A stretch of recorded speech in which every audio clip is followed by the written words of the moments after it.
I first saw her when I was 10 years old. It was a rainy day, and I was gunning it home on my rusty bicycle to escape the chilling drizzle. And she seemed in no hurry to escape the liquid assault. Her blue eyes trailed me as I neared her, and she smiled at me as I gave a courteous, "Good afternoon, ma'am," in passing. As soon as she nodded her head in acknowledgement of my presence, I knew I had a crush on her. My very first crush, actually. But I kept going, needing to be home by dinner. The reason for my presence in that part of town was the sudden disappearance of a friend. A 19-year-old guy named Johnny, the older brother of a friend of my age named Brian. A sick boy from birth, suffering from asthma and having a weak immune system, Brian needed constant supervision. Johnny was by his side at all times, taking care of him. Needless to say, we kids were ecstatic about having a senior in our ranks. We loved Johnny, and we invited Brian everywhere with us in hopes his older brother would follow. Whenever we played games, it turned into an all-out war to decide which team Johnny would play on. Our favorite game to play was soccer, and more than once did Johnny take us all on by himself. With his lanky legs and superior speed, we'd rarely defeat him. Our last game together was soccer, actually, and Brian decided to play for the first time in a long while. He was usually relegated to either the position of goalie or referee. We were a hair away from scoring on Johnny, who had no goalie of his own. Another kid led the charge, with me and Brian by his sides. Johnny came from behind, fast as lightning, ready to intercept the ball. I decided to slow him down, and the other kid passed the ball to Brian to score. Brian caught it and advanced towards the goal while we held Johnny back.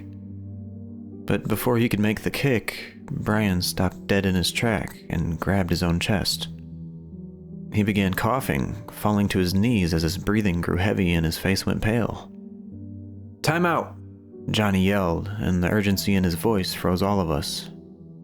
We were familiar enough with the event to know how to react, but that didn't make the panic go away. I ran to Brian to hold him up, and Johnny bolted to the sidelines. He got Brian's pack, opened it, and spilled its contents on the ground. He rifled through notebooks, water bottles, and pens until he found the inhaler. As soon as he got his hands on it, he rushed back to Brian. He pressed the inhaler on his brother's mouth, gently talking to him as Brian breathed in the puffs of medicine. After the crisis passed, he took Brian on his back. "Well, boys, looks like we'll have to cut today's game a bit short," he said with a wide smile. "But let's call it a draw. We'll have a rematch the next time." We all accepted Johnny's decision, but I'll admit I was bummed out about it. I liked Brian. He was a good kid and a great friend, but I hated how he ruined our fun and hated myself for hating him. Still, I didn't complain. I gathered his things off the ground, stashed them haphazardly in his pack, and handed it to Johnny. We said our goodbyes, and we went our separate ways. Only later did I find out that I forgot something, perhaps the most important thing in Brian's pack. His inhaler. Johnny dropped it on the ground and left it behind, only realizing his mistake when they got home. He left Brian with their parents, got on his bike, and returned to the field to get it. The last anyone saw of him was an old man that lived nearby, but Johnny never made it back home. We found out about it the next day at school when Brian was a no-show. The police had been notified, and they did a thorough search of the area by noon.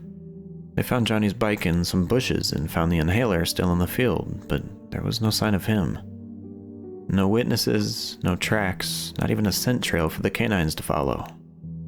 It was like he vanished into thin air. Rumors spread in the small town like wildfire. Anything from Johnny running away to being abducted by aliens or human traffickers. But no one knew anything for sure. The police kept trying, doubling and tripling their efforts and the search area. Even my parents and older sister joined in the evenings when they got home from work. And yet, they weren't able to find a trace of him. Us kids would gather in the field, both to offer emotional support to Brian and hoping for Johnny to come back, or for us to find a clue that the adults missed. Needless to say, we had no such luck, and after 3 days of being gone, everyone suspected the worst. It was early fall, and that meant rain on a semi-regular basis. It rained the evening when Johnny went missing, and it rained 3 days later when us kids were gathered in the field. The droplets started out small and barely noticeable, but we knew it could turn into a downpour at any moment, so we said our goodbyes to Brian and left. On my way home was when I had my first encounter with the girl. The second encounter came a week after Johnny's disappearance in the same field. As dusk came, the other kids left one by one, leaving only me and Brian behind. We spent some time talking, reminiscing about his older brother, and Brian let the floodgates open for the first time. His cries carried so much anguish that I couldn't abstain anymore. My tears started flowing as well, shed for our friend whose fate remained unknown. I don't think I've felt as sad and defeated as back then in my entire life.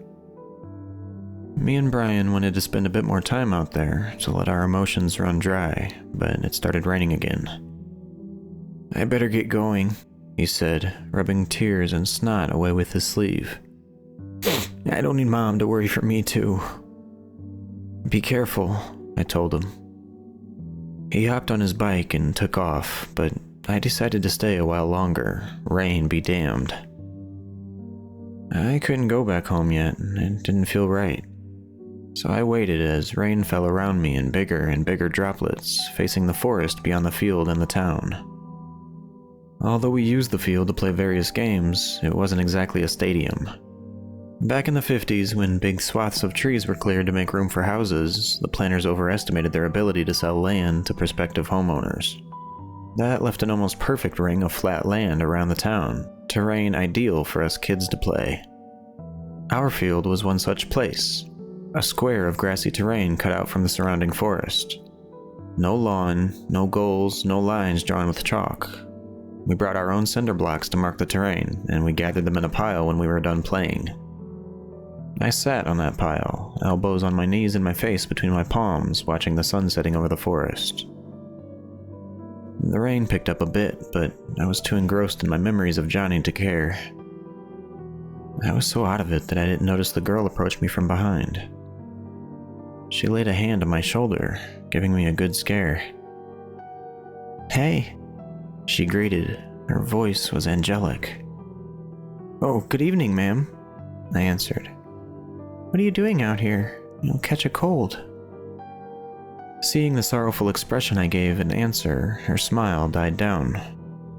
I composed myself and explained the reason for my presence in the field, feeling a knot forming in my throat as I spoke. She sat on a cinder block next to me, listening to my story and hanging on every word as I spoke. Water drained her features, flowing down her hair and slicking it. Her clothes were drenched, sticking to her skin, making her look like she just came out of a swimming pool. I could barely focus on telling her Johnny's story, as my mind ran rampant with questions. Who was she?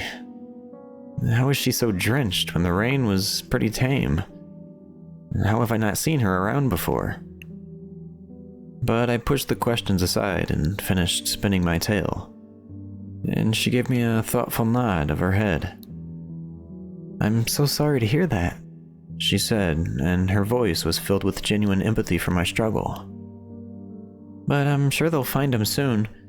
You should be going home. It's doing you no good being out here in the cold." With that, she got up and left, and I did the same soon after. She was right, catching a cold would have done no one any good. I got home half an hour later, changed out of the wet clothes and into clean pajamas, and went to sleep. That night, I dreamt of the field. Of us playing soccer on a warm, sunny day and having a great time. Johnny was there, kicking our butts as usual. But halfway through the match, something happened.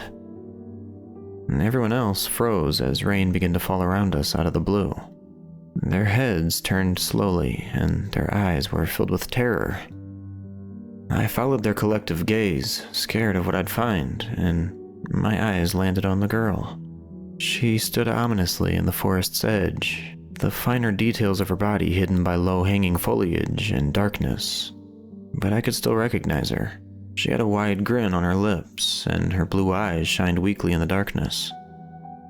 She lifted a finger and beckoned us closer, but no one moved.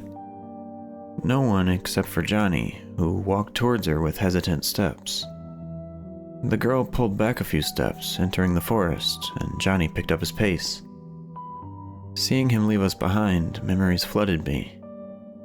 I remembered that he went missing, and that he never returned, and that we didn't find a single trace of him. Certain that Johnny would die if I didn't intervene, I took off after them. The girl ran away from us, and she was nimble despite the thick forest in her path.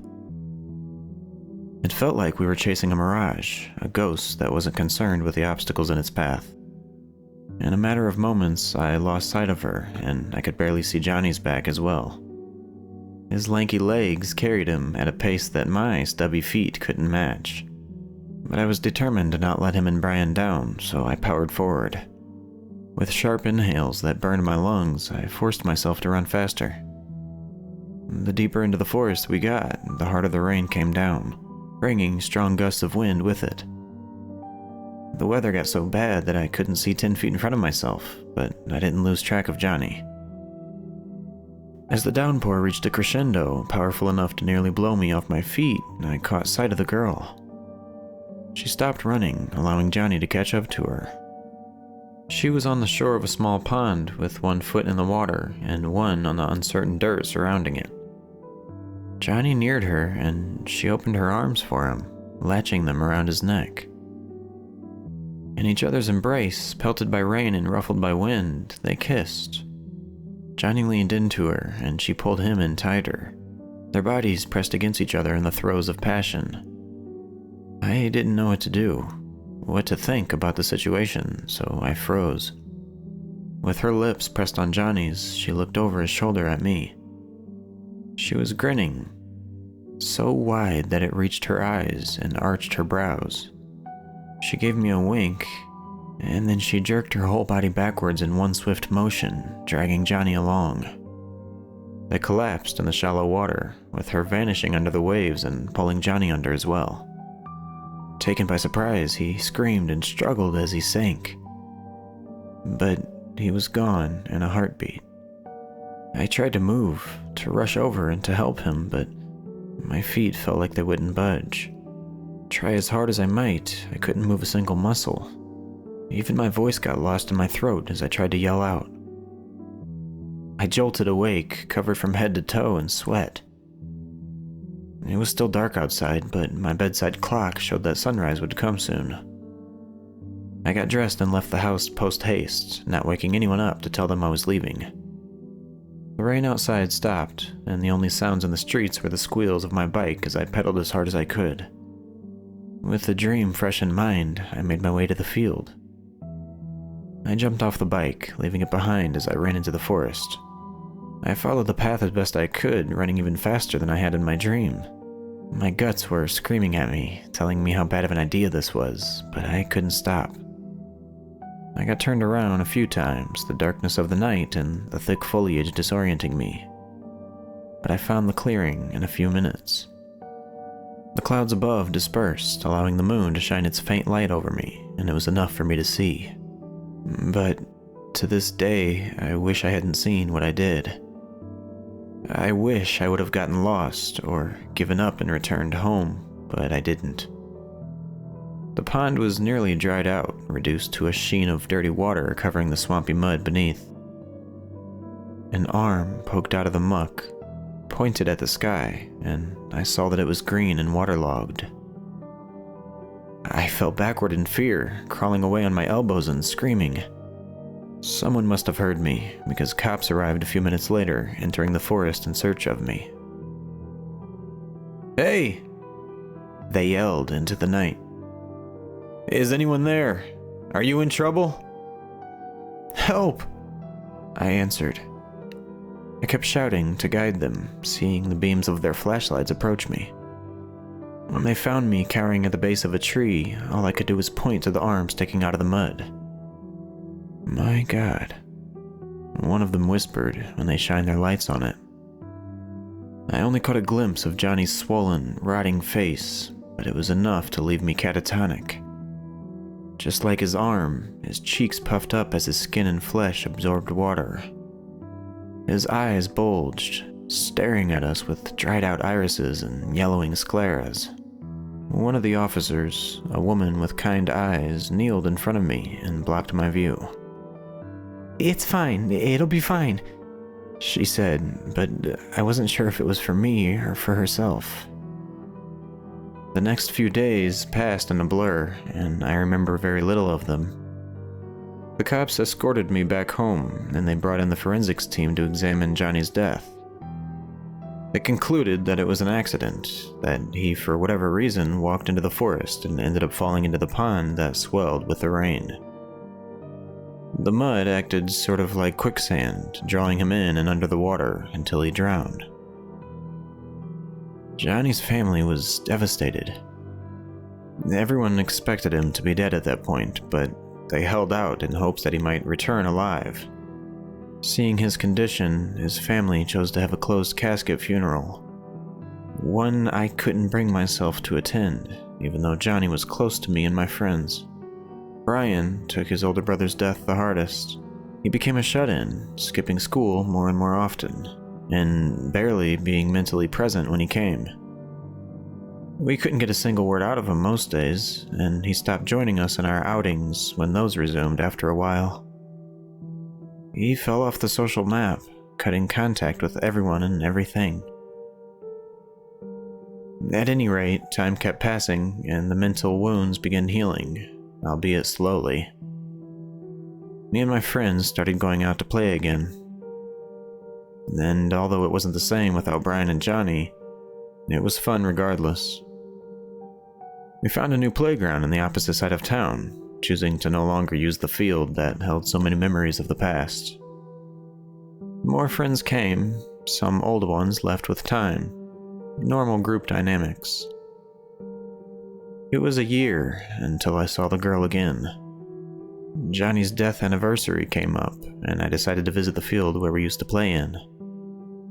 I went by myself on the same crappy old bike and spent the evening just mulling around as I remembered fond memories.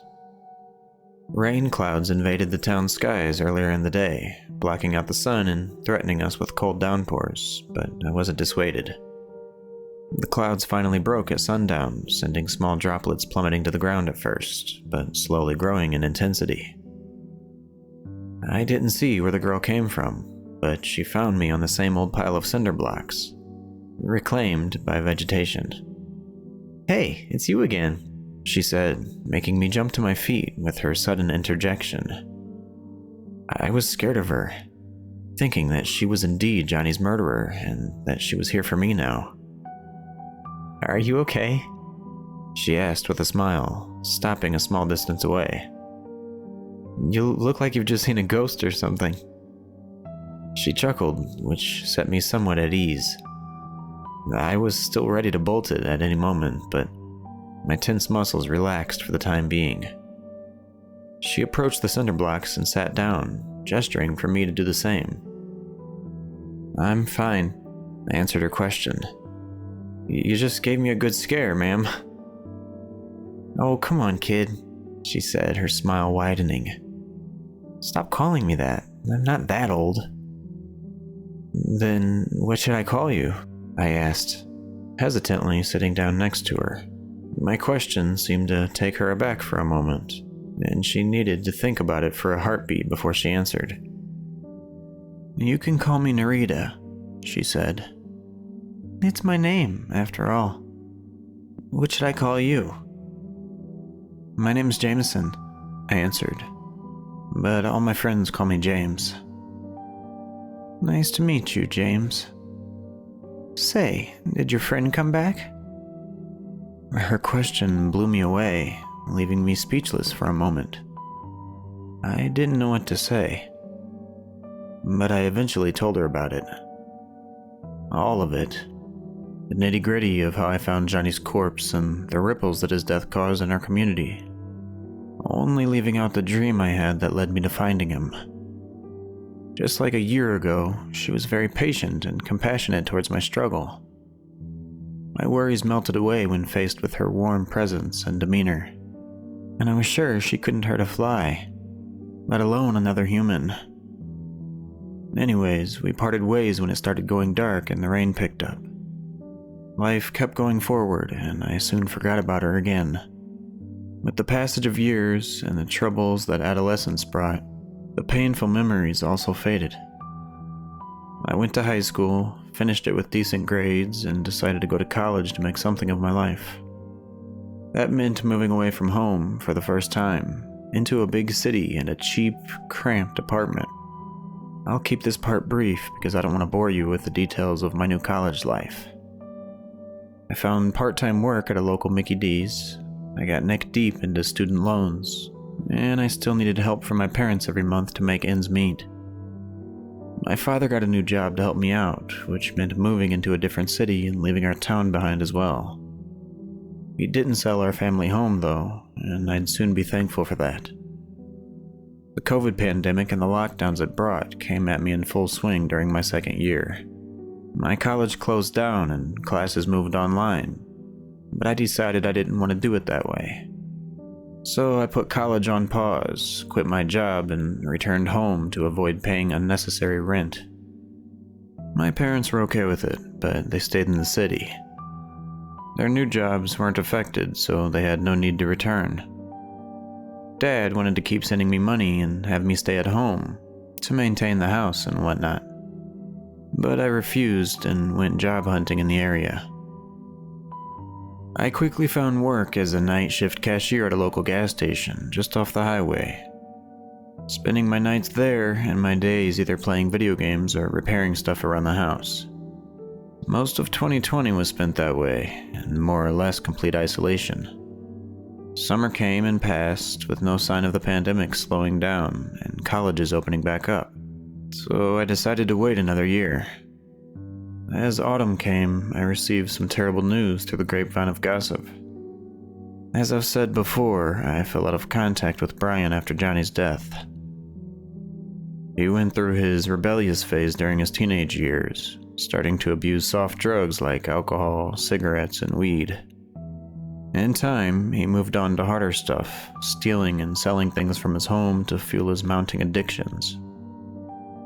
In the early fall of 2020, as his parents couldn't take it anymore and were getting ready to kick him out of the house, he overdosed on something. No one knew if he'd done it on purpose or on accident, but it didn't matter. His parents were decimated regardless. They just lost their second child. I wasn't invited to the funeral, partly because of the COVID restrictions, but partly because people knew that me and Brian hadn't been friends in a long while. But even so, a few days after he was buried, I visited his grave to pay my respects. Johnny had been buried next to his brother, and Johnny could finally look after him again. I said a short prayer, left flowers on their graves, and I went to that field we used to play in what felt like a lifetime ago. The place was overgrown with tall grass and wild weeds, a far cry from the mowed lawn we had maintained to facilitate our games. I got out of my car, noticing a small memorial way off in the sea of grass, right on the border of the forest. I didn't need to get closer to figure out what it was, but I did regardless. It was a stone cross mounted on a cement pedestal, with burnt-out candles, flowers, and a picture of Johnny at its base. Brian probably made it and brought it here, because it looked homemade rather than commissioned. I think I stared at that picture of Johnny for half an hour at the very least, because I clearly remembered the day when it was taken. We pooled our allowances together, worked odd jobs around town all summer long, and got enough money to visit a nearby amusement park and ride all of the rides multiple times. Johnny took us there and accompanied us since he was the only one among us who was old enough to drive. Someone was there with an old-timey camera taking pictures of folks for a small fee, so we got a group one. Brian had edited the rest of us out, leaving only his older brother, who smiled from ear to ear. Wrapped up in these memories, I failed to notice that it started to rain. The small drops fell out of the sky here and there, hitting my exposed skin and sending chills rippling through my body, so I turned to walk back to the car and return home. Narita was by the car, propped against the passenger side door and waiting for me.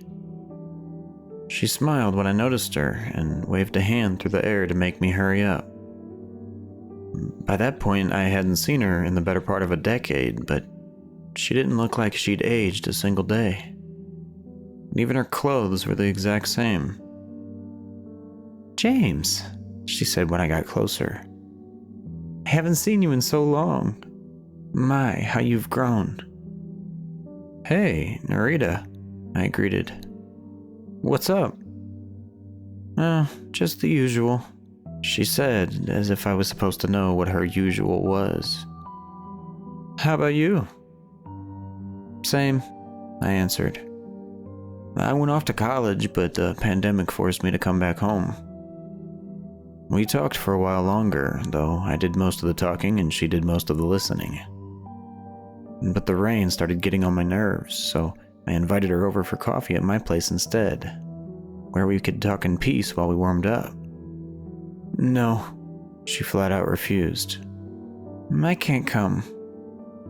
"Oh, yeah, the pandemic and all that," I said, rubbing the back of my head in embarrassment. I'd still not gotten used to it. No, Narita said reassuringly. "No, I'd love to come over, but I literally can't." This was the last straw, breaking the metaphorical back of my camel. My curiosity about her reached unprecedented levels, and I couldn't hold back my questions anymore. "Why so?" I asked. "And I have more questions, if you don't mind." Narita sighed deeply, but my outburst didn't seem to surprise her. She seemed to have expected it, actually. "I don't mind," she said. "Go ahead and ask." "How come I only see you when it's raining? Why are you always dripping wet even when the rain is mild? How come—" She raised a hand to stop me. So I did, fearing I'd offend her. But that didn't seem to be the case. We spent a few moments in silence while she searched for her words, but she did answer me. "You're kind," she said hesitantly. "Humans. You have many names for us. Naiads, water nymphs, elemental spirits. All sort of true, but none quite accurate. I'm not like you, not a human." As if to prove her claims, she raised a hand in front of her face. Water dripped down her arms from the tips of her fingers, faster and faster until it formed an impossible torrent. Too much water to come from the few drops of rain that hit us now and again. "I'm bound to the rain," she continued after a long pause. "To it and to the bodies of water it creates. When those vanish, I have to retreat into the underground aquifer to survive. I'd dry up in the sun in no time." I didn't know what to think, what to say. I did believe her, but how do you answer to a confession like that? That's neat," I said eventually. "It's a sad and boring existence," she said. "I'm always alone. This is the closest I can get to your town. You are such interesting beings. I'd love to learn more about you all, but unfortunately I can't." We spent more time talking, and this time she let the floodgates open. She told me about her millennia-old life, of her time-skipping between rivers and lakes in Europe where she was born, and of how she made it to the Americas with the first colonists. "I can't actually enter saltwater, only freshwater," she explained. "But just as your kind has its brave explorers and settlers, so did ours. We made deals with sailors to bring us over in barrels of fresh water, offering their colonies consistent rain for their crops when we'd arrive. Narita said that her and other naiads came over to the Americas with the first settlers, living in their wells or in rivers close to their budding towns.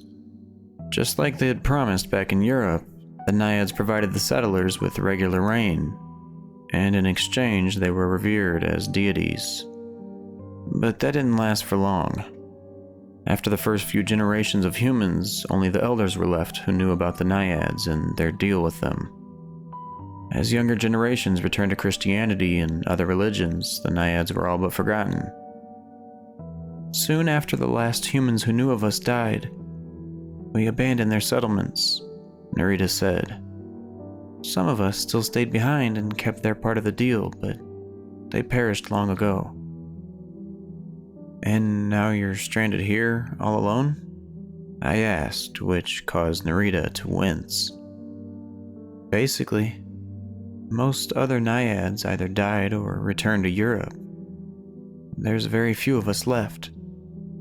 I haven't met another of my kind in almost a century. How about this? I offered, trying to lift her spirits. Whenever it rains, I'll come visit you here if I can. Narita's mood flipped almost instantly, and she gave me a wide, grateful smile that melted my heart.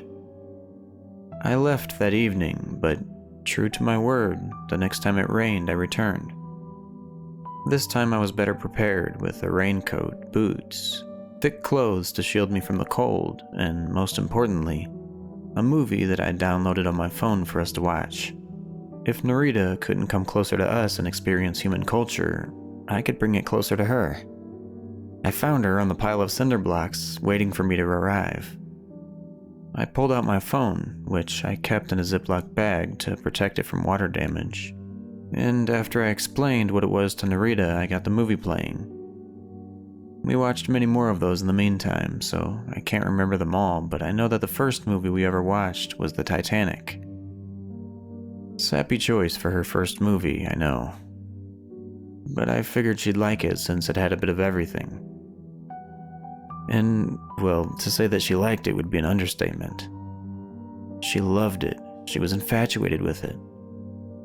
Her eyes were glued to the phone screen the entire time, and I couldn't get a single word out of her. When the movie was finally done, she turned to me and punched my shoulder lightly. "Trying to tell me something with that?" she asked with a giggle. "Yeah," I said with a grin of my own. "That I don't like much horror or sci-fi. I'm a sucker for sappy movies." "Sci-fi? What's that?" She then proceeded to ask me more questions that I've been asked in my entire life, but I answered all of them to the best of my abilities. The entire fall season of 2020 was spent basically like that, with me going out in that field whenever it rained so I could spend time with her. I showed her music and art and books, comics, anime, manga, anything and everything we had to offer for entertainment. She lapped it all up, and she did much better with written stuff than visual media.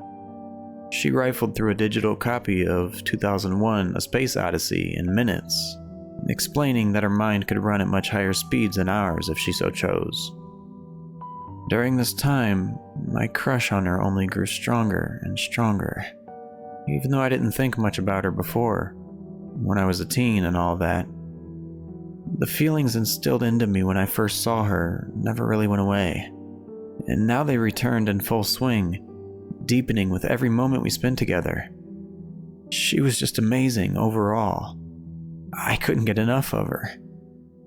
Needless to say, as fall turned to winter and the rains gave way to snow, I was devastated. I was hoping that since snow was technically frozen water, she could still come out.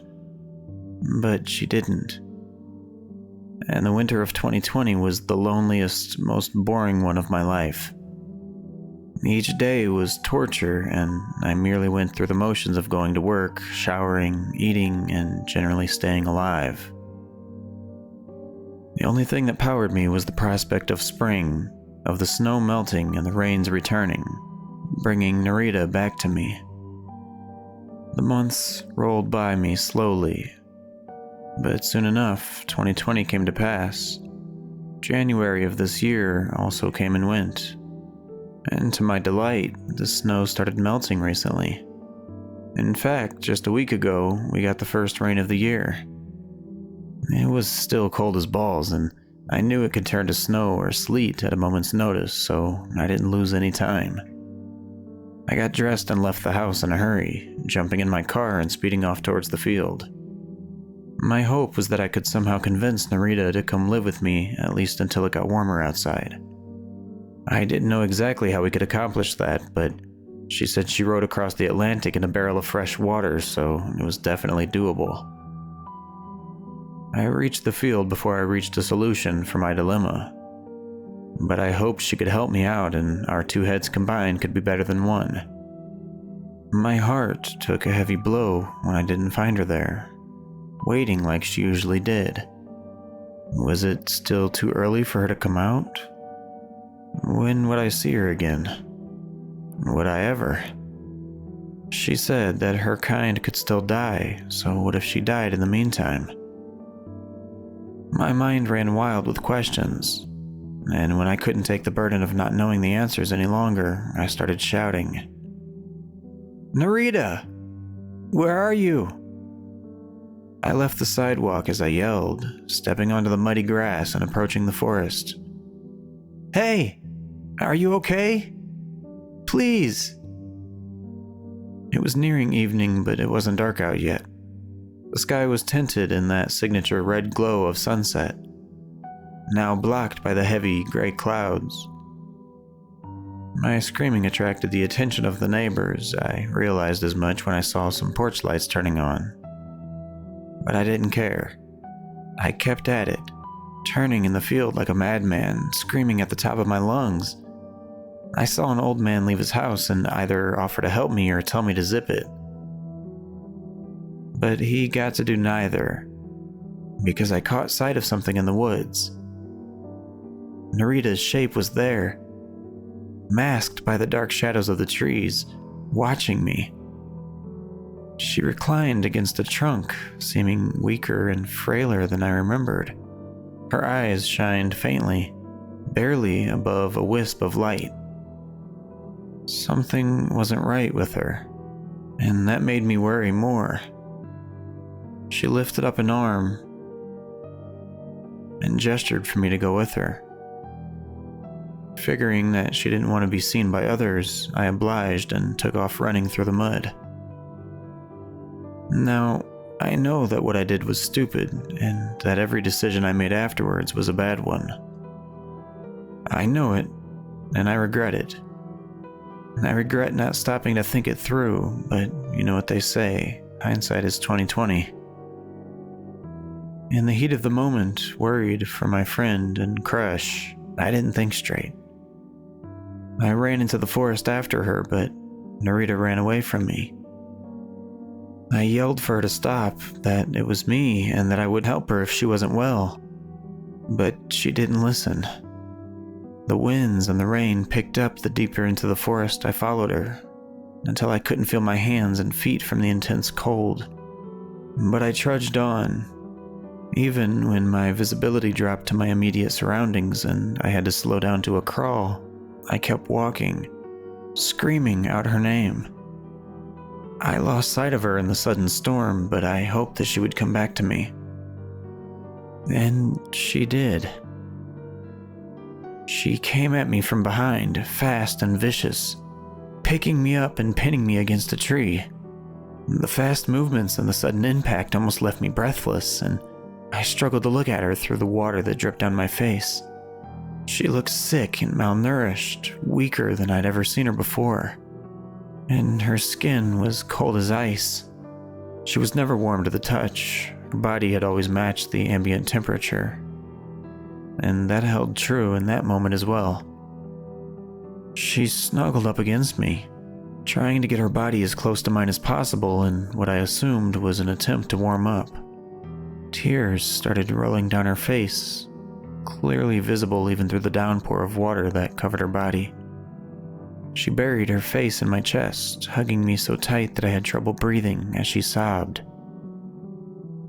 "I missed you," she said, her voice crisp and audible despite the storm raging all around us. This winter was so cold. The coldest one of my life. Dick move on my part, I know, but I decided that this was the perfect moment for me to profess my feelings for her. I freed one of my arms and cupped her chin to bring her eyes up to meet mine. Narita, I started, but she cut me off. I know, she admitted. I always did, and I'm sorry, she said, her sobbing growing louder.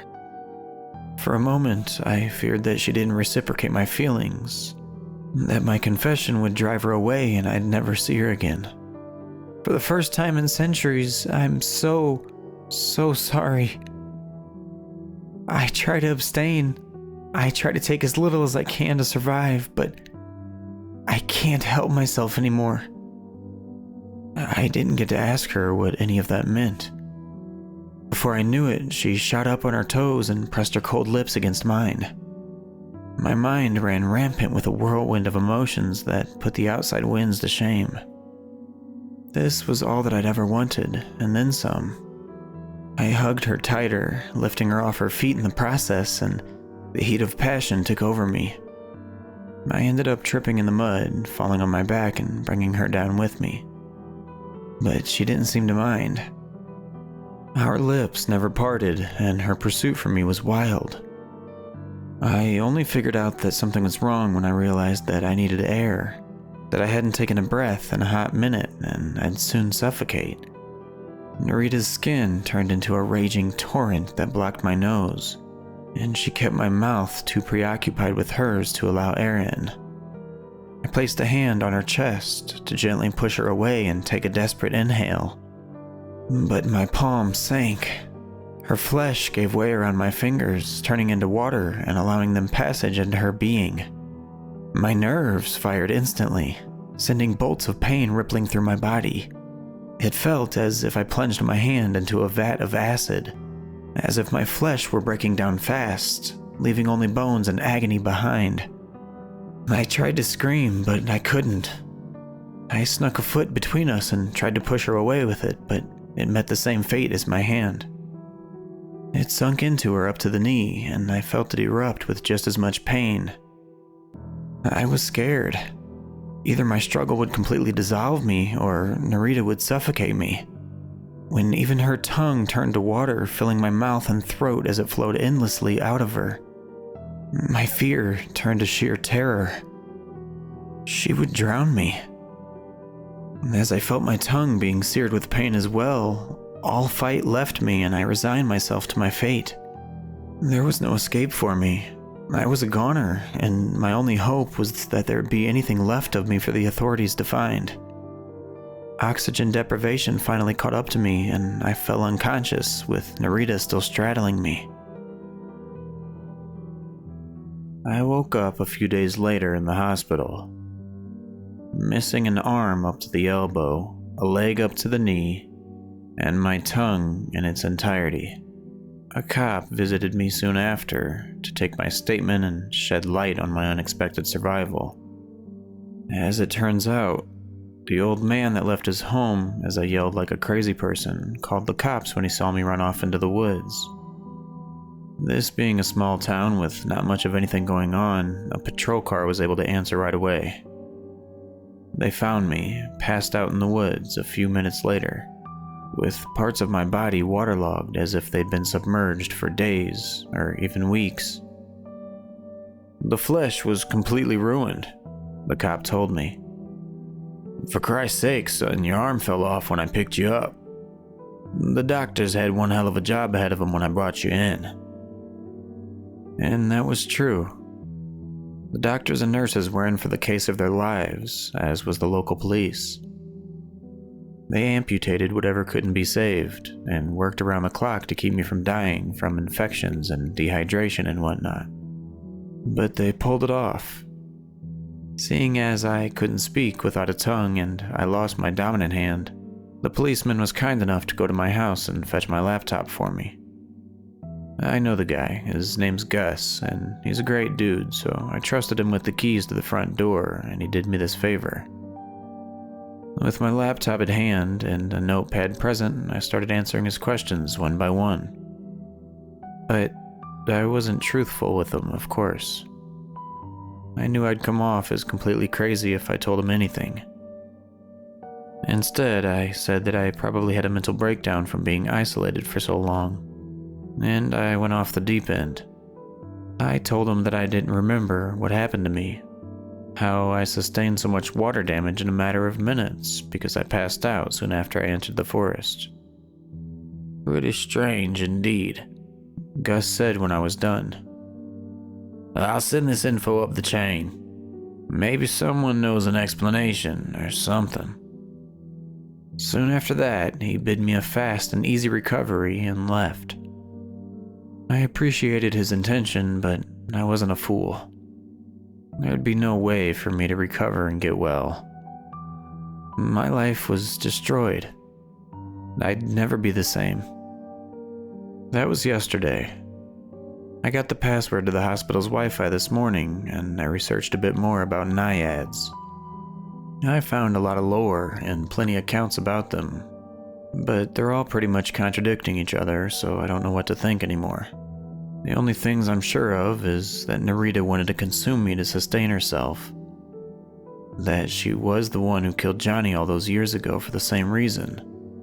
And that she got scared when the cops arrived. That old man is likely the only reason why she spared me.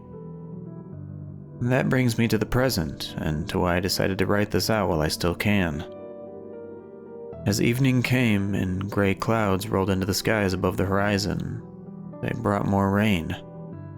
My bed is right by the window, and I can see Narita out there, pacing about, waiting to finish what she started. She smiled up at me when she noticed me staring through the window, and she gestured for me to come outside. I can't tell you how much I've been fighting the urge to oblige, or for how long I'll manage to retain my self-control and sanity. So I'm writing and posting this as a warning to everyone. Fear the naiads. Avoid them at all costs. Stay inside when it rains. Don't make the same mistake as Johnny and me.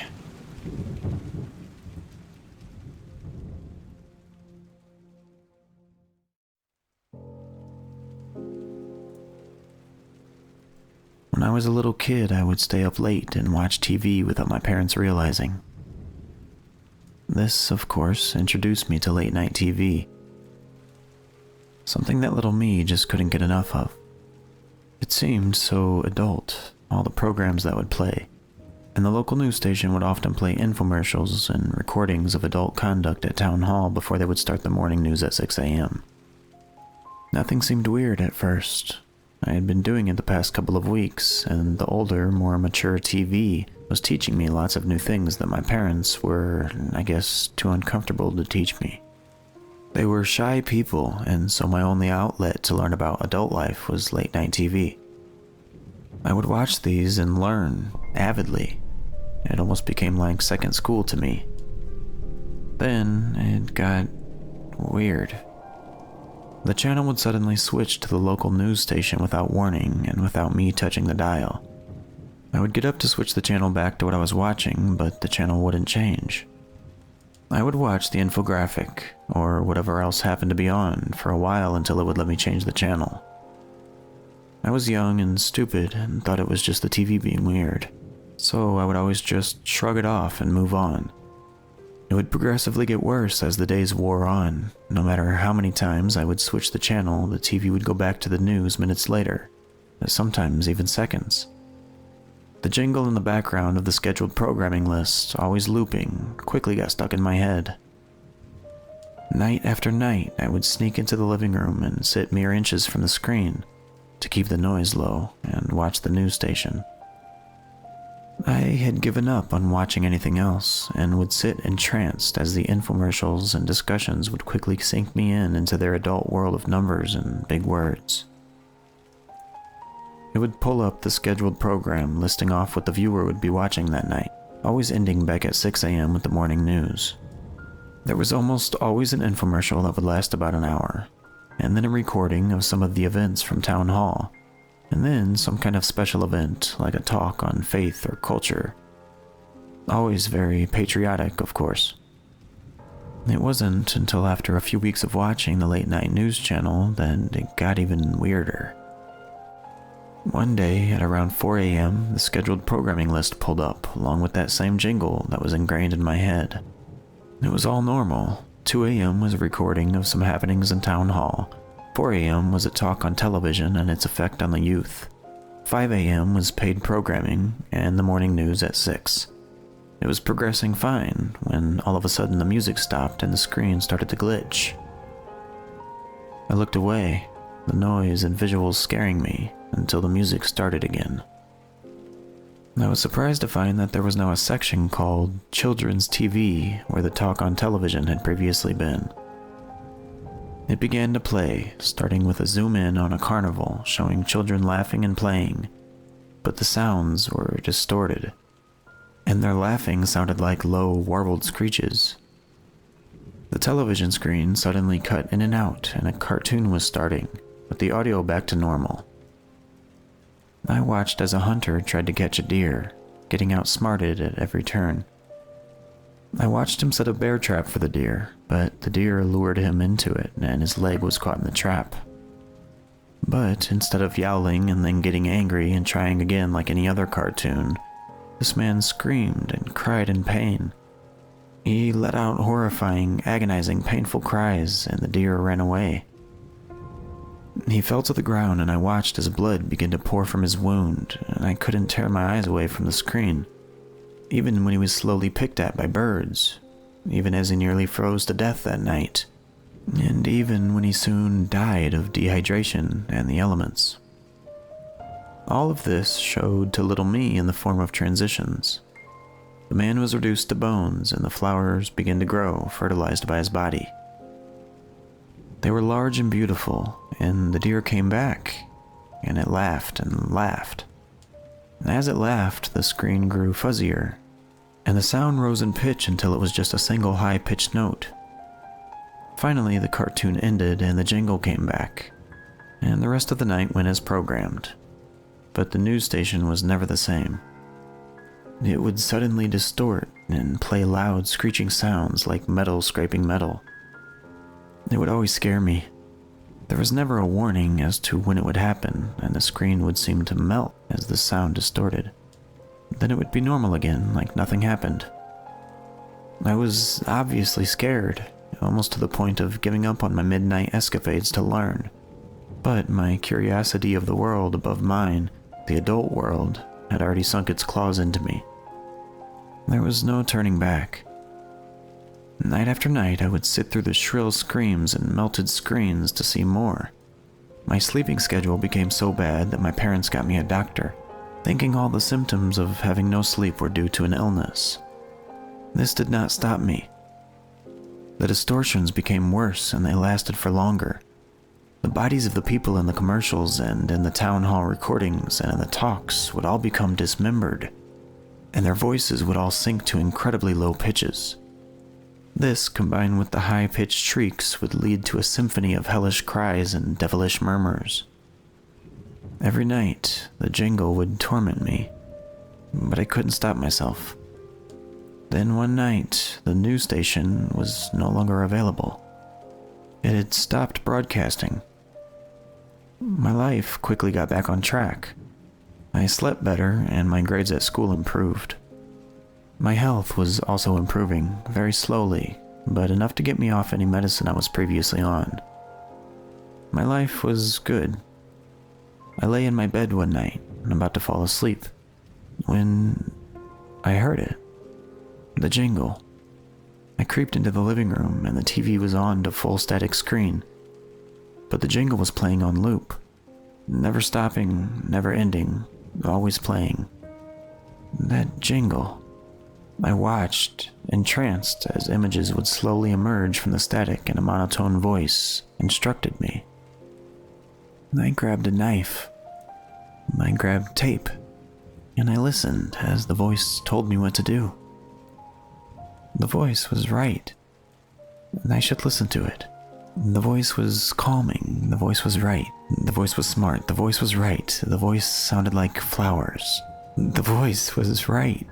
Suddenly a loud distortion played on the TV, and the breaking up of frequencies, it interrupted the voice. The calming voice was gone. That monotone voice, what was it? I heard a gasp and turned to see my parents trembling in the doorway. I quickly dropped the items in my hands and began to cry. Why had the voice said that? The voice was so kind-sounding. How could it ask me to kill them? To kill me? My life was never the same after that. Countless therapists, all of them telling me the channel, the voice, the flowers. None of it was real. It was all in my head that I was sick. They gave me medicine and it suppressed my emotions. I was a shell. My parents died. They were old and it was the nature of things, but it hurt. It hurt worse than that night in the living room when the jingle came on and the voice had talked to me. The kind and calming voice. I can't find any evidence to this day of that channel existing, and it's become my sole purpose in life, to find the channel, to find out who broadcast it and why they did it. And why, yesterday, they had played the jingle on my TV.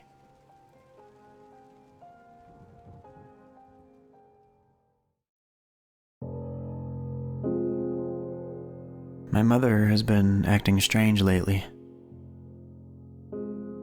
She's no longer been her bright, cheery self. She sits in a chair, crouched in a fetal position. If she's ever walking, she's pacing slowly and shifting her weight from side to side. My dad, my sister, and I have been trying to help her get better, but nothing seems to help. We've been trying to get her to talk about what she's feeling, and all she says is she's dead.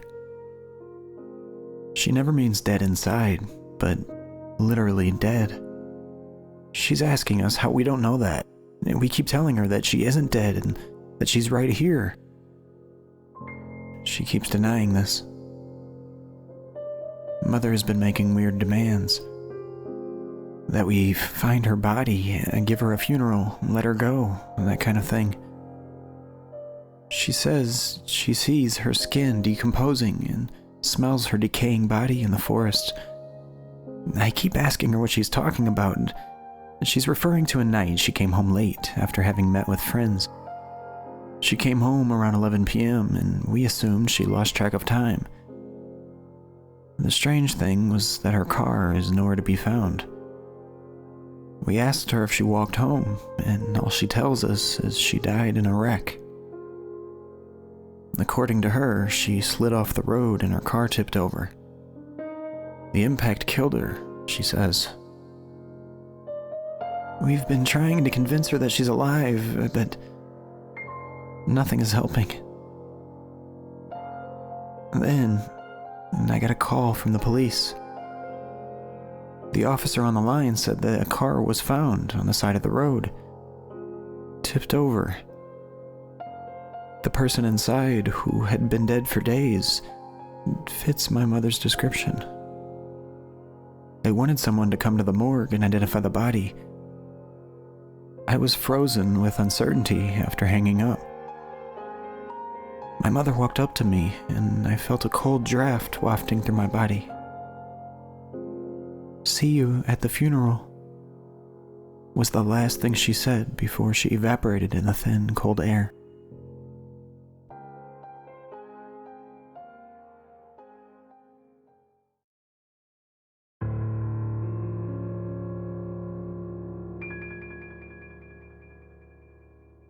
Of all the gravy assignments, work release is the graviest. At least that's what I would have said until about a week ago. If you're unfamiliar with how the prison hierarchy works, let me explain. You have maximum security institutions, places with barbed wire on the fences, and men in cages inside of concrete structures, whose days are basically dictated by the guard's will. Then you have minimum security, which is mostly dorms that look like summer camp cabins with bunk beds and belongings stacked neatly in lockers. Inmates who have a schedule and go about their day as they choose, within reason. Then there's community custody, which is more like a halfway house. Inmates living in community custody have jobs outside the facility, earn their own money, and get to wear regular clothes most of the time. They have one foot in the real world and usually cause very little trouble. This post is deemed too dull for most officers, but after 3 years of running and gunning at Stragview, I was ready for something boring. The major that runs the Midnight Ridge work camp was a friend of mine, and he heard I was looking for a change and decided to make me part of his team. So I put in my transfer, waited my customary 3 months for the wheels of bureaucracy to turn, and finally got my transfer. I thought that after 3 years of hassle and bullcrap, I had finally arrived at a sort of early retirement. I had no idea. There were 3 shifts at work release. First shift handled the morning, the busiest time of the day, and organized the vans and the carpools that took our inmates to work. They monitored their GPS tracking and generally fielded phone calls and questions from the brass or family members. Second shift was responsible for the logistics of bringing everyone home, coordinating arrivals, and making sure that by the time third shift arrived at 11, everyone was snug in bed and dreaming about tomorrow's busy day. That's where my shift comes in. Third shift. Third shift was, by far, the easiest of the 3 shifts. You sat behind a desk for 8 hours and watched the GPS points for the day run by on a big monitor. You monitored recorded phone calls, called in the counts to the control room, and try not to fall asleep. And other than that, not much happens. Third shift is also the only shift with just one person at the helm, mostly because you don't have to deal with anyone until the sun rises, unless there's an emergency. I'd ridden the 11 to 7 shift for 3 months, and have to say that it was the best post I had ever had. I had to run chow at 4 a.m. and send 3 groups of loggers out at 5:30, but other than that, I rarely ever saw an inmate unless I wanted to.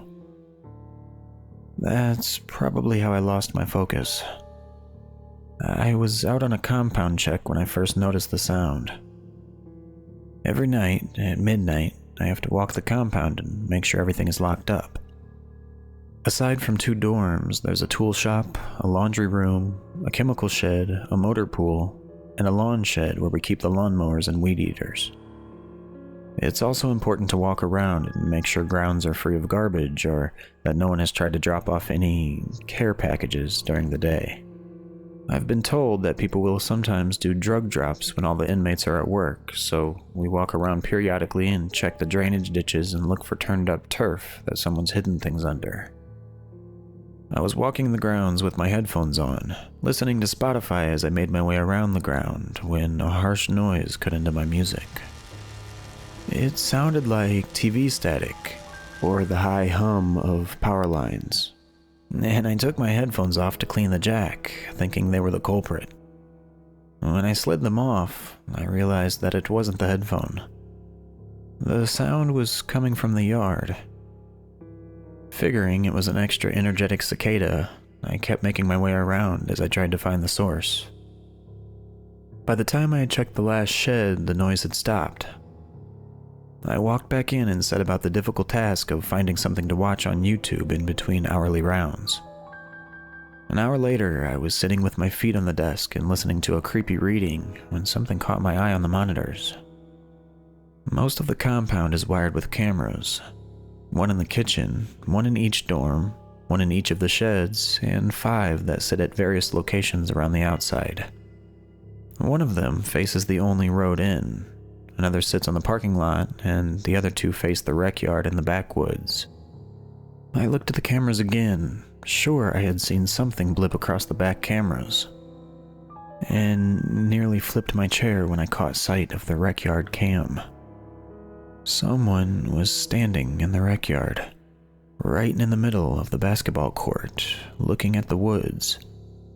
The center was once a lumber camp, and it's pretty far back in the woods. There's only 1 access road, and I hadn't seen anyone drive up to it. We don't get a lot of foot traffic out here. The signs on the road are usually enough to deter visitors, so the idea that someone had just walked out of the woods and into my rec yard was hard to believe. I unlocked the cage where we kept the shotguns and headed out nonetheless. It wasn't an inmate. They were all locked down for the night, so it had to be someone from outside the camp. I came out a side door, barrel leading, and peeked around the edge to get an idea of what I was dealing with. They were still there, standing on the blacktop and staring at the woods. They were tall, around 6 feet, and a hood obscured their face. The spotlight on the court showed me jeans and sneakers, and I began to think it might be a man. I crept quietly to the tool shed, swinging around, and after a count of 3, leveling the barrel at him as I challenged him in my loudest voice. This is penitentiary property. You are not allowed to be here. State your business before I pointed my shotgun at an empty basketball court.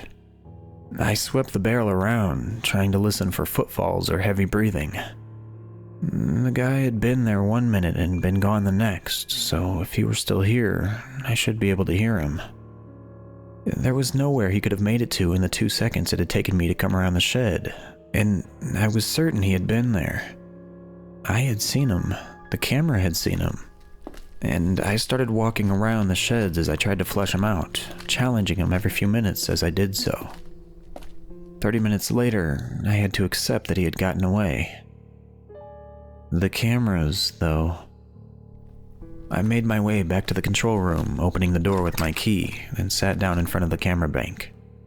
I should have called Stragview, which is only about a mile up the road, but I wanted something more concrete than my word on it. The fact that he had disappeared had shaken me, and I needed someone else to have seen him. I rolled back the footage by an hour, panning forward slowly as I checked for figures. Maybe the camera would show me where he'd gone, too. I could go back out and find him, cover him until backup could get here, and have a little excitement for a change. When I got to the point where I had noticed him on the camera, though, the blacktop was empty. I kept watching, thinking maybe I had been wrong. But when I rounded the corner with my shotgun a few minutes later, I rewound and looked again. There was no one there. The court was empty until I got there. But I knew I had seen someone on that camera. Hell, I had seen him when I rounded that shed. How could he just not be there now? There would be no more YouTube for me that night. I bird-dogged those cameras, my eyes sliding from screen to screen, trying to catch anything that might vindicate what I'd seen earlier. I knew what I'd seen. I had seen a person out there, but there was nothing there now. The longer I went, though, the more I second-guessed myself. Maybe it had been a shadow, perhaps I had been seeing things, and maybe I had just wanted there to be something there. I was looking at the yard when something blipped near the woods. I was used to seeing raccoons or possums as they went about their business, maybe even an owl or a hawk, but whatever this was had been big. I panned around to the other camera and thought I saw a similar large shape lapping around near the woods. It was too big to be a dog, maybe a mastiff, but I suppose it could be a large cat or something. We did get bears and cougar sightings every now and again, but on top of the prowler, this was too weird. When the courtesy phone rang, I nearly jumped out of my skin. The guy on the other end sounded as scared as I was. Officer, it's Tavish. We got a problem out here. The courtesy phone was how the inmates contacted me after the doors were locked. If one of them had a medical emergency or a fight broke out, that was how they got in touch with me. I had only heard it ring a few times, and mostly it was because I was late opening the door for chow. Today, however, the guy on the other end sounded pretty scared. As scared as I felt, in fact. What's going on? Well, something big ran past the window, like a cougar or something. And now there's a loud sound on the roof. The roof? What's on the roof? I asked. I don't know, sir. It sounds pretty big, and it's... But suddenly there was a loud ripping sound from overhead, and I heard the caller scream, overtopped by the same static I had heard earlier. I slammed the phone into the cradle and picked up my shotgun as I turned towards the dorm. It took 2 steps for logic to rear its head, and I realized that charging off without letting someone know what was going on was a great way to end up dead. I picked up the phone again, dialing the number for the control room of Stragview, praying that they weren't having some kind of problems as well. Someone picked up on the second ring. Stragview Reception Center, Control Room Sergeant Cleese speaking.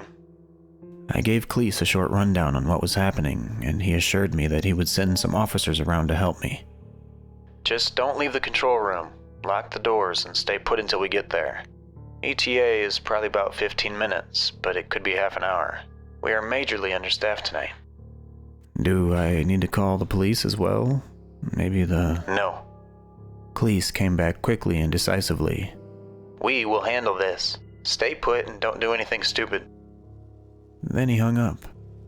And I swear I could hear that weird static creeping in again before I too hung up. I went around and made sure the doors were locked and tried to keep myself from moving towards the back. I was very curious about what was going on in the dorm, and I found myself walking towards the kitchen before thinking better of it. I should, after all, go make sure the kitchen was secured. It backed into the rec yard, and the dorms were beyond that, so if the doors weren't locked, something might get in. I had slid the key into the lock that separated the offices from the kitchen when I heard the frantic pounding of fists. I threw the door open and saw a handful of scared inmates at the back door of the kitchen. They were pounding on the glass hard enough to send cracks through it, and some of them were looking behind them with terrified, jerking glances. Some of them stepped back when they saw the shotgun, but pounded with more fervor when they saw I was holding it. Please, let us in. These things are gonna kill us. I glanced out the back window over the drop sink and saw an abattoir spread across the blacktop I had walked on only a few hours before. The overhead lights near the woods and over the blacktop had burst. I could see large, loping shapes chasing scared inmates in the semi-darkness before burying them and taking them into the ground. Their screams were a cacophony, and I was surprised I was only now hearing, and in the middle of it all stood the hooded man. He turned then, his eyes meeting mine through the window, and I heard the din of screams dim as though it were a bad radio signal. His eyes bore into mine, and I could feel him root around in my brain like fingers over my scalp. The inmates at the door kept shrieking, but I hardly noticed when something came along and dragged them away. Many of the things seemed to be dragging my inmates towards the woods, but the man in the hood commanded my full attention. When he spoke in my head, it didn't even seem odd at the time. We don't want you, Watchman. Sleep and live to tell your friends what you have seen here. Oh, and be sure to give the warden a special message for me. Be sure to tell him that Reese is back. I wasn't aware of anything else until someone slapped me across the face, and I realized I was on the ground. Now I'm in a holding cell back at the prison, awaiting the warden while he compiles a report from the work camp. From what I've been told by the yard sergeant, a blunt man who came to interrogate me like a freaking inmate, all the inmates at the center are gone.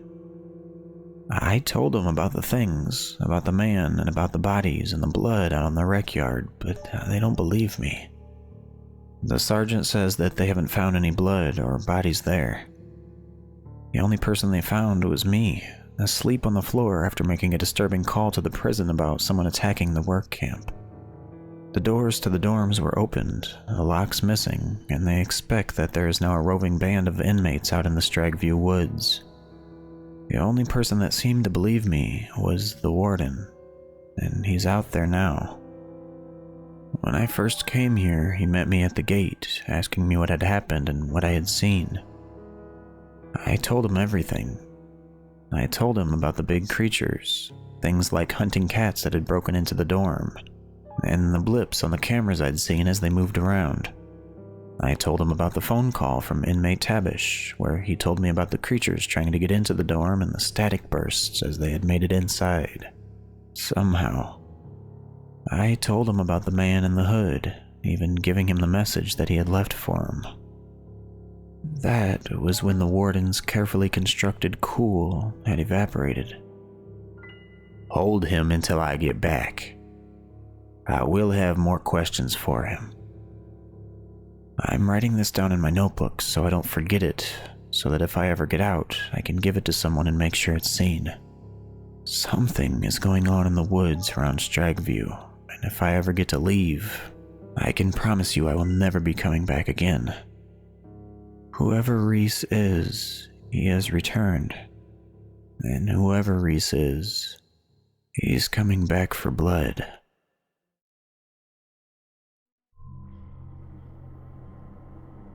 I'm sorry, Robert. Your solution for one problem was incorrect.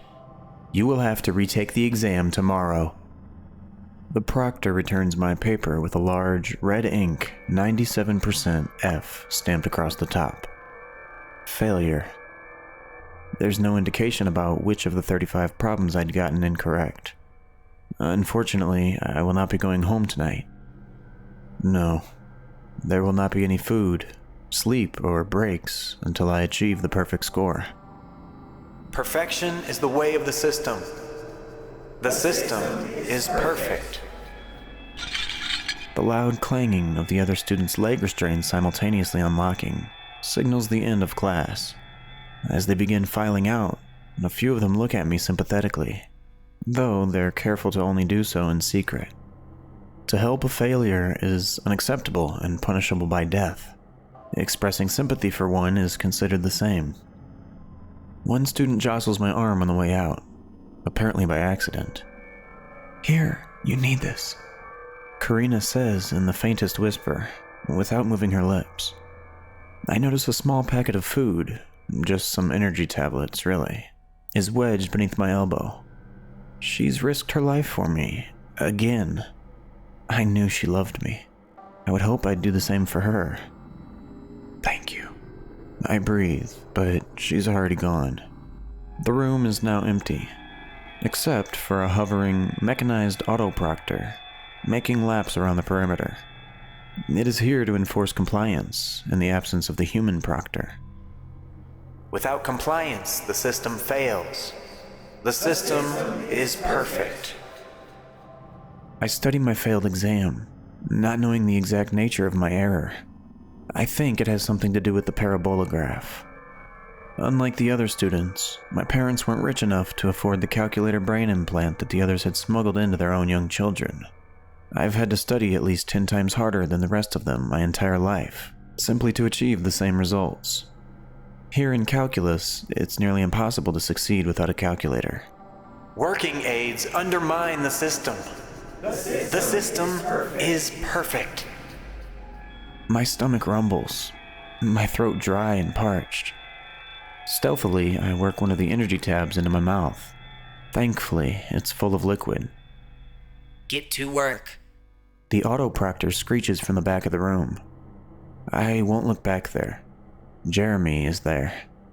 Jeremy has failed for over 2 weeks straight. I hear the sounds of the electric shocks being applied. The smell of sizzling flesh fills the room. He doesn't even whimper. I think he died several days ago. The mentally weak must be punished and eliminated, or the system will fail. The system is perfect. I must pass this test. My eyes rove over and study every aspect of it, until I discover one detail that I had missed. I now know how to pass the test. I threw up my hands in triumph. There's a tiny, nearly inaudible clatter near my feet. Violation. Elimination.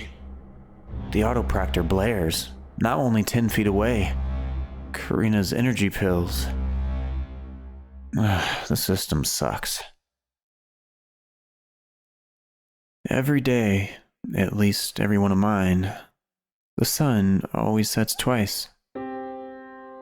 I can't explain it, and I don't expect you to understand. How could I? No one does. Nor does anyone ever believe me. I've tried to explain it, but I end up either being called weird or the butt of jokes. I can't go to school, but You'll understand why later. The first time it happened was years ago. Before then, nothing seemed out of place. I was at the park with a bunch of friends, just enjoying the summer. Propped up on my elbows, I gazed out across the lake languidly and listened to the distant sounds of laughter and splashing. Passive noises always lull me into an almost meditative state, and my thoughts were both everywhere and nowhere at once. The smell of burgers grilling and suntan lotion were a sweet mixture on the breeze. The sky slowly changed as fingers of sunlight curled in its leaving. Purpling clouds were couched in the soft tangerine of the early evening. Serenity is the only word I've ever found which matches moments such as these. I watched with my friends as the sun set. As the final edge of the glowing saucer slipped below the horizon, everything glitched. A harsh, grinding sound filled the air, and my stomach rose as my head cleaved apart in wrenching pain. The world spun, and I began retching hard. Nothing came out, not even bile. It's always just a dry heave. Art, okay? Hey, get help. Were snippets of what I heard my friends say before a slashing darkness, like the blip in between cutscenes in a film, happened. At that moment, my stomach stopped lurching. The headache, which is the only way I can describe having both halves of your brain ripped down the center, dissipated. I cramped into a ball and clutched my towel. Sweat chilled me as the world slowly stopped spinning. I started picking back up on life around me as my breathing slowed. I smelled the burgers and suntan lotion. I heard the playing and splashing. But none of my friends were there, and the people, they weren't the ones I remembered seeing. I watched the sunset for the second time that day, fearing. As it dipped below the skyline, I felt within me for any sign that the same thing would happen. Sometimes, when we think we're sick, we try to enhance those feelings in order to understand them better. Or to stand on solid ground knowing that we aren't. As a parting shot, a direct beam of light hit me square in the face, then disappeared. Night began unfurling its speckled cloak, and I had to be back by 10, so I grabbed my towel and headed home. When I got there, my parents were hysterical. Gripping me by the shoulders and shaking me, my mother spat out, "Where the hell were you?" "I'm sorry," I said with a sideways glance at the clock, which read 10:20. I must have lost track of what? Of time? My father yelled. I stared at them dumbfounded. They've never been this pissed over 20 minutes before, I thought. Stammering, I said, "I'm only 20 minutes late." I looked from face to face in the ensuing silence. My mother, father, and even my sister sitting on the couch seemed frozen in time. Everything except the grandfather clock in the corner, that is, which ticked a steady beat. There are moments when you know that everyone is sharing the exact same thought, and we were all dreadfully aware of each passing second. "It's been 24 hours," my mother whispered, punctuating each word painfully. 24 hours echoed through my mind. My head swam at this, and I started picking up on small things. 24 hours. Everyone was wearing different clothes. 24 hours. My sister's school books were different. 24 hours. She dyed her hair. I grappled with what my mother said and saw how sallow they all looked. Like they'd been up all night worrying. I'm sorry," I blurted, confused, and began sobbing. How could this be? How could I have lost that much time? This is impossible. I babbled and bawled simultaneously, telling them what had happened. I was beset, remorseful, and utterly confused. The atmosphere changed and they tried calming me down. I can't say for sure how the rest of the night went. My memory of it is scattered. A few things, however, I can say. My father was on the phone with the police and my friend's parents, letting everyone know that I had returned. My mother cradled me while my sister texted. Finally, I threw myself under my blankets and slept. I dreamt wildly, vividly, and restlessly. These were untouchable dreams, the ones your conscious mind protects you from when you wake. I slogged out of bed exhausted and floated through a day, softened and undefined by a strong disbelief in reality. Through the muffle, I heard my friends whisper with others, and I felt alone and alien. After school, I went home, did my homework, and set the table, just as always. My dad fired up the grill, and we ate. Everything was fine. Until the sunset. As the final direct sunlight hid, that awful, grinding sound reverberated through my skull. My stomach became a pretzel and I dropped to the ground, heaving again and again. Arms wrapped around me and I heard a robotic voice ask through the static, "What's wrong?" Cut scene. Gagging, sweating, and crushed into myself. I felt a reduction, a sense of relief. My brain shrinking to normal and the warm touch of the sun leave my face. I shiver and cry out, and my family rushed from the house and scooped me up in a tight embrace. Our shared confusion and terror poured from us all as we wept together. This was the beginning of our nightmare. I'll spare you the details of the years that followed. Suffice it to say, I saw doctors and became institutionalized. No one could help. No one can, it seems. 6 sunsets ago, my parents realized that the scientists studying me saw me more as a guinea pig to learn from, rather than a patient to treat, so petitioned my release and I went home. I'm sitting here now with my tongue mashed, swollen, and unusable. When I got home, something changed. This is why I'm writing now. 5 sunsets ago, while lying in my bed, waiting for the end of the day, the glitch hit me harder. This time, my heart pounded and I sensed danger like never before. I was forced bolt upright and I tried to catch my breath and balance at the same time. My vision split. The room pulsed electrically to the rhythm of my heart and then triplicated, separating. I saw 3 versions of it side by side and each was a different, translucent color. And then, nothing. I blacked out. I have no idea if time passed or how much, but I was woken in the divide by an unvoiced question. In the rushing pitch dark to my right was a neon green, yet transparent, orb of energy. The question posed, "Will you join me or go back into the darkness?" was answered instantly, and I found myself both inside and outside of it. The surge of delirious power was remarkable.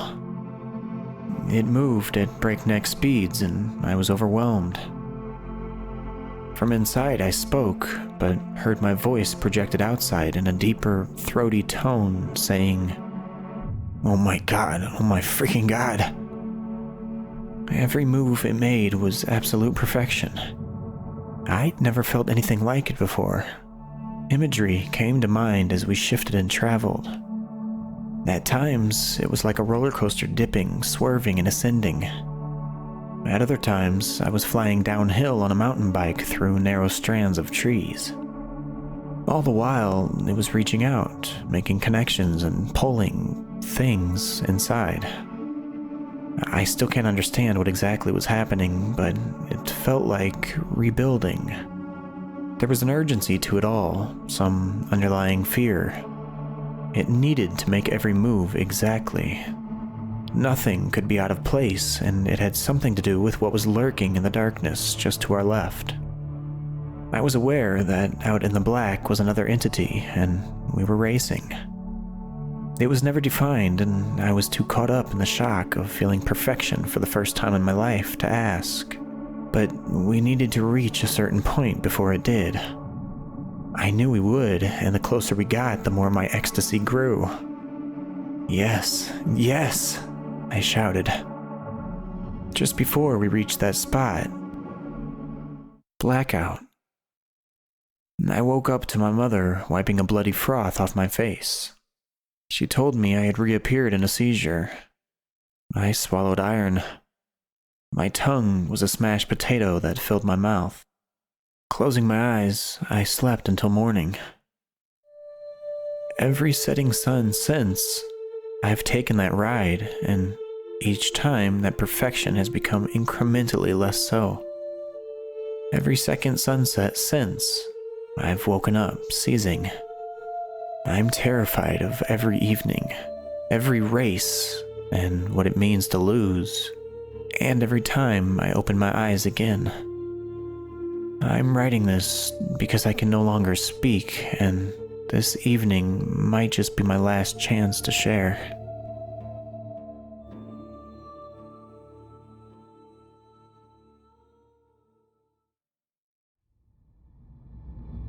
If you wake up in the middle of the night, do not be alarmed. Just go back to sleep. They can't hurt you if you don't leave your bed.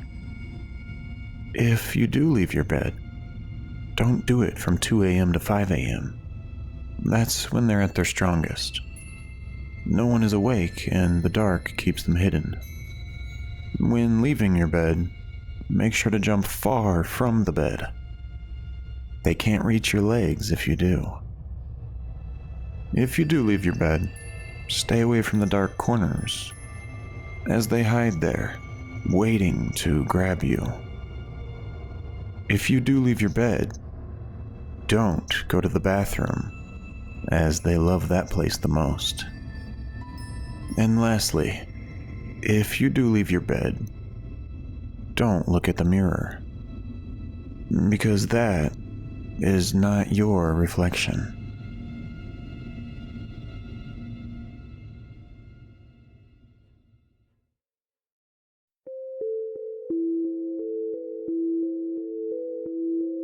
If you ever feel the need to visit an abandoned church in the dead of night, my first advice would be not to.